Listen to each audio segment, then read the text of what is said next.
Good evening and salutations, my GH fans. Yeah, I think at this point, if you've been watching my videos for a while, you know what scene I'm going to start up with first.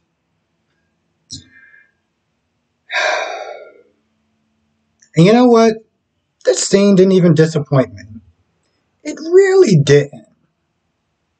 I mean, I expected a little bit more yelling and things of that nature, but when you really think about it, the scene was perfect in a lot of ways. And at first, I kept sitting there thinking, Joss, this dude wants no parts of you. Okay, he wants to leave, and you keep stopping him for some odd reason. And I'm like, what do you like? This isn't already bad enough? No. And I'm glad that she did. Because in a lot of ways, Joss showed her true colors. Okay? Showed her true colors. The level of cold heartedness when he was like, bro, I mean, she was like, yo, sis, like, we stopped going out like less than like, what, 2 days, and you're already sitting there hopping into bed with this guy? She had the audacity to sit there and say, I'm sorry, but it's over. Like when it's over or something like that. What? No, no. I actually wrote this down. 1 second.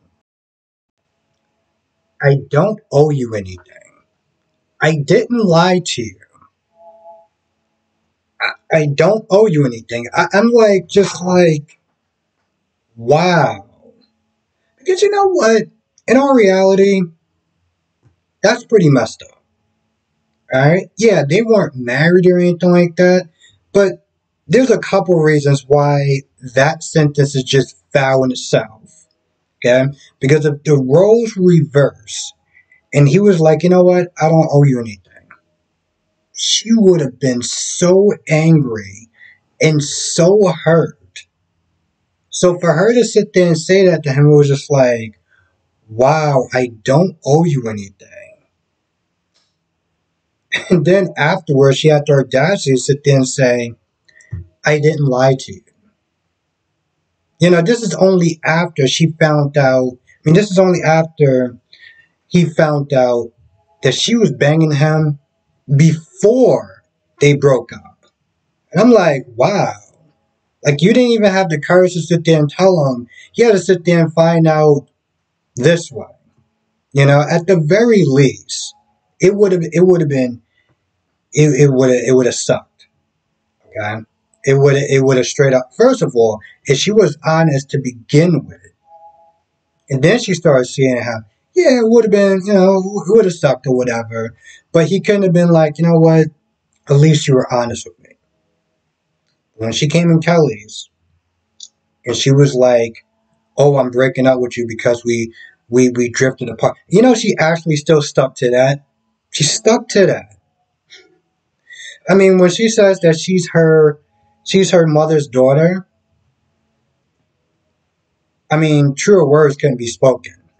Because this dingbat, and I mean Carly Sr., is still hopping up on that whole, oh, I was doing this to protect Willow. I was doing this to protect Willow. We all know the truth. We all know damn well this has had a large amount to do with the fact that she wanted revenge. So when that idiot, Joss, was like, oh, we just drifted apart, and that's why I broke up with you. And Cam was like, you know what?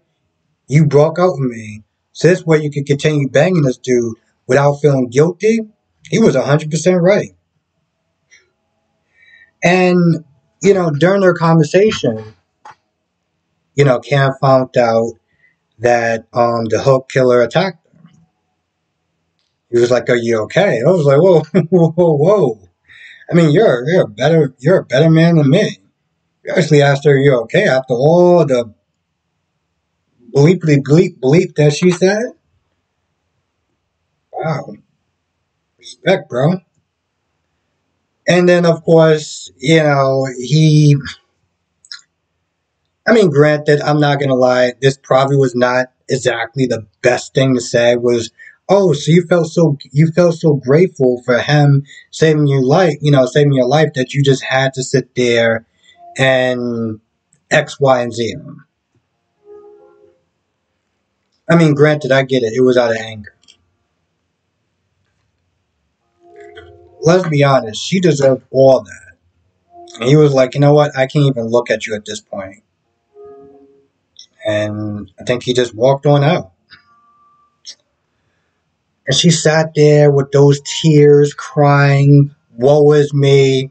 I knew she was going to do that. I knew she was going to sit there and start doing all pouty face. And I was like, boo, you can sit there and save your tears for Dax. Because at this point, like, I couldn't stand it. I sat there the whole time. I was like, ugh. You ever just have one of those moments where you just look at somebody or you just look at a situation and you don't even have a word to describe it? You're just like, ugh. That's what it was like looking at Joss the whole time. The whole crying and messed up makeup. Nah, boom. Kick rocks. So some crazy G.I. Jane chick is all up in Esme's face, like all up on her and everything like that. And she's, threatening her and being all menacing and everything. And then Heather came up with the shank, and Heather was like, yo, listen, we got a problem. And Heather pretty much was like, yo, listen, tell your friends that she's off limits. So Esme apologized, and she felt the baby kick, and she was all like, "Ooh, I want to sit there and touch." And Ezra was like, yeah, we ain't that cool. We ain't that cool yet." Meanwhile, Sam went to go with Dante to 1 second. Sam went to go with Dante to I was wondering should I put it on the community post because I did sit there and say I was gonna do a live stream at 9. But of course, it didn't come on. It's like after 8:10, so everything just. I was like, I'll come on for a little bit and chop it up with chop it up with everyone. But I hate being late, saying that I'm gonna do a time and then I don't do it. But I would like to sit there and think that people understand since I'm gonna put out this video tonight. But yeah, Sam went to sit there and go with Dante because she had the kids. Well, first of all, she was like, "Oh, the kids are away, whatever." I'm sitting thinking, Dante's like, this sucks because, I got to go to work or whatever. He's like, no, I'm going to go with you. It's like, so what was the little bit of innuendos there for? But she wanted to go with Dante to Spring Ridge to sit there and question Esme to try to see if she can jog something out of her as far as the nanny being Maggie Fitzgerald or whatever. So they get down there. She talks to Esme and she's like, hey, listen, I could try to look for your bio data or whatever, try to find the papers or whatever, so this way she can get some sort of answers. In all reality, she seemed like she was pretty convinced. Like, she seemed like, she was like, yo, listen, that whole revenge Ornup thing, and I can't say a word, but we know what I'm talking about, that, that's something you're going to have to sit there and deal with. But as far as the hook killer, she was like, I don't think that you did it. So she said she'll take the case, and Esme is like, all right, cool. Now, Heather,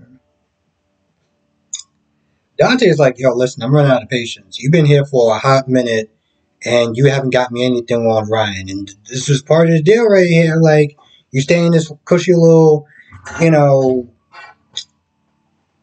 jail or whatever, and you get to, you help us out, and you get to stay here. But we ain't getting anything. So he was like, yo, listen, you got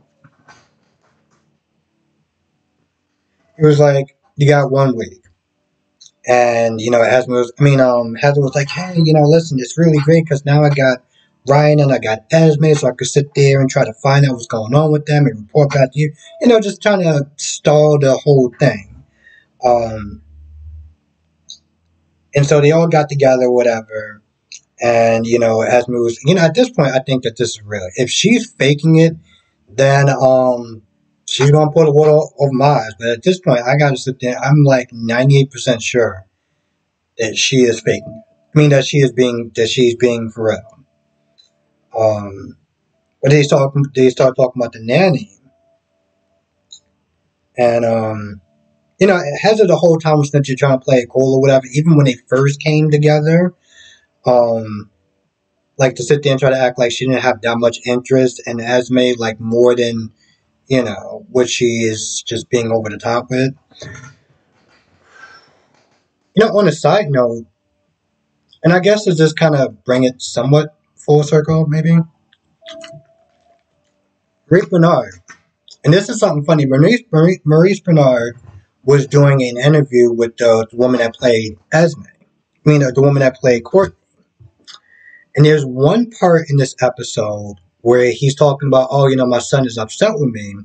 Because they start like rehashing like old memories about AJ and stuff like that. He's like, my son's upset with me or whatever.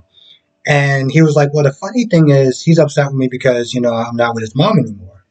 But me killing his dad is okay. And he started laughing about it. And I was like, it was so fun. I almost want to sit there and do a video about that. But I was like, I didn't really have much to say. But it was just so funny. Like, the actors sitting there laughing like, oh, man, it's not funny. Like, I killed his dad. And, he was like, oh, it's cool. I forgive you. But now, he's like, oh, you're dating somebody else that's not my mom. And so now I want to sit there and send you to prison. I'm just like, man, even without him really, like, I'm just wondering if, like, the people, like, the bosses, the executives are kind of looking at that, like, because we can all realize just how stupid this part of the story is. I felt that was interesting. So anyway, Spencer was there telling Sonny about, him taking, him getting custody of Nicholas's baby, Esme's baby and stuff like that. And, at first Sonny's like, yo, listen, do you think you're ready to sit there and take care of a child? And, Spencer's like, I want to sit there and take care of the child because, one, Esme is a nut job, and two, Nicholas is a disappointment as a father. And he lays down all the different reasons why. And, the thing is, his heart is in the right place. Because Nicholas has been a craptastic father, okay? Let's just be honest. We can all agree that on a lot of levels, he has been a craptastic father. So his heart is in the right place. He does actually have the money to do it. And, Sonny just kind of gives him a pep talk about what it really means to raise a child and to understand that, it's going to be about that child. It's not going to be about you. You need to sit there and be prepared for it. Now, Dex leaves Joss because, Joss wants to talk to Cam and just screw that up, fantastically. So he comes, to Sonny, and, it's one of those things where it's like, Spencer, when he was talking and stuff like that, his heart was in the right place. I was like, oh, man, that's really know. Then the minute that Dex came in there, he started acting like a dick, and I was like, ugh.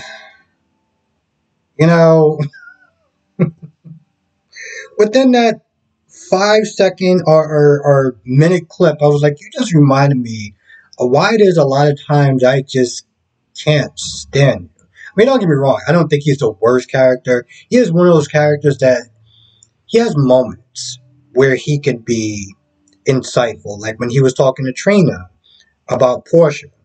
And, about her knowing that, her dad was alive and everything like that. He was very insightful. He has pockets where he can be good. Then he has pockets where it's like, ugh. And the same thing with Joss. Don't get me wrong. Joss screwed this up like there was no tomorrow. And I felt like I did an adequate job as far as roasting her. Don't get me wrong. I don't think she's the worst character. Okay, she does have her moments where she can actually be a very decent and kind person and even be a decent character.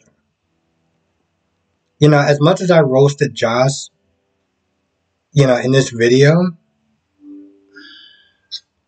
there's times where I will feel that Joss has better qualities than Spencer. It was kind of hard to see tonight, but there's other episodes where she does have some good qualities. Now, Nicholas is not there talking to Laura about taking a baby and making sure that, Esme doesn't have a right to, any rights whatsoever. But Laura's like, I don't think that's an idea. Like, he wants to see for herself. It's like, I don't think that she's faking it.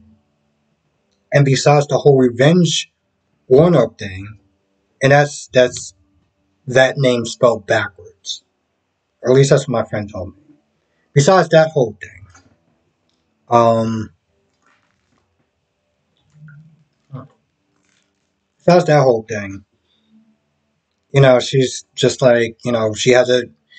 I think she lists her reasons why she felt like Esme, deserves the right to raise her child. And I don't know if this is speaking from the fact that her reasons are really valid or because she's a mother herself. When Alexis and they're talking to Spencer, and Alexis is like, I don't want to do that. Like, as a mother myself, I wouldn't imagine wanting to take somebody else's rights away as a mother. And I think that was part of what influenced, Laura, as far as when she was talking to Nicholas about like, yo, don't do that. I don't think that's a good idea. I don't think that's right or whatever. They're talking for a little bit, and Laura, gets a call from Liz. Now Liz is not there talking to Carol. And long story short, Carol makes a lot of BS excuses about why she stayed with her husband, why she practically was okay with. Well, it wasn't that she was okay with what happened to Liz, but she was like, well, the damage is done, even though he was out there, doing God knows what with how many different women. I loved him, and just all sorts of BS excuses. But Liz did kind of sit, Liz, on some level, Liz is like, I understand that, you make a bad choice and it just kind of snowballs. So she did kind of stop her, and, Carol was like, hey, listen, I'm going to be at the hotel for a little bit, seeing the patient. So she left, and Laura talked to her, and Liz was like, I don't trust her.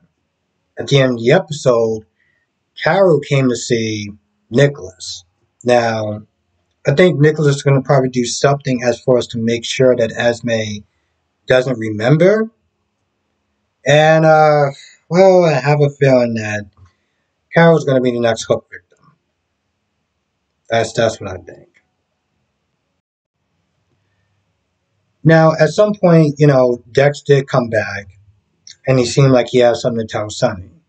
Now, I doubt it's going to be like, hey, listen, I'm seeing Joss, and you're just going to have to deal with it. Because he did already tell Joss, like, yo, listen, give me like 6 months or whatever, and I'm going to stop working for him, and I'm going to explain everything to you. But Joss had the audacity to sit there and ask Cam, hey, listen, I know this is bad timing, seeing how you just kind of caught me in the middle of a banging session with this guy, but you're going to have to sit there and keep this on the down low. You're going to have to keep this a secret. I need you to keep this a secret. I mean, clearly, I don't owe you anything, but could you do me a solid? Are you...